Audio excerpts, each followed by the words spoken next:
For question number 1, letter E, we're going to solve this by using a variety of strategies. You could try a guess and check style strategy, figuring out what number minus 1 could square, then take a fourth of it, figure out what gives you 9 as an answer. That's one option. But most people will probably want to go the traditional way. The traditional way, which we usually call undoing, is to try to get all of this stuff around the x to go away. If I start, for example, by looking outside the x parentheses, we can see the 1/4 there.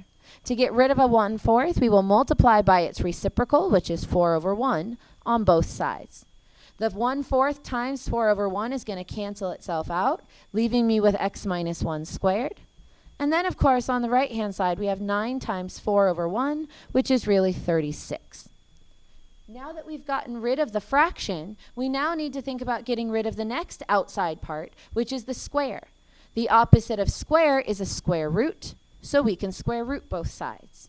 The square root, of course, cancels the square, leaving me with x minus 1 now by itself. But then we have to remember that we're trying to figure out what number times itself could be 36. That's the definition of a square root.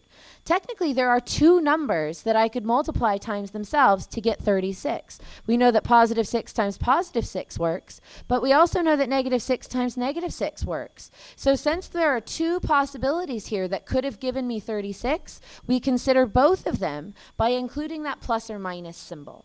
That plus or minus symbol is actually kind of important because it really does follow every square root. We might not be used to writing it, but that plus or minus symbol is very, very crucial. That really means now we're talking about 2 completely different possibilities for our equation. Either x minus 1 is equal to positive 6 or x minus 1 is equal to negative 6. Both of those would satisfy the original equation. If I solve the first one by adding 1 to both sides, we'd get x is 7.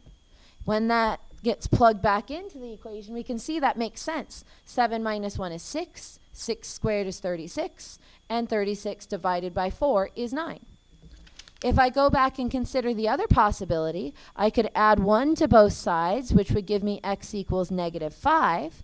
And again, going back to the original equation, that totally makes sense because negative 5 minus 1 is negative 6, negative 6 squared is 36, and 1/4 of 36 is 9.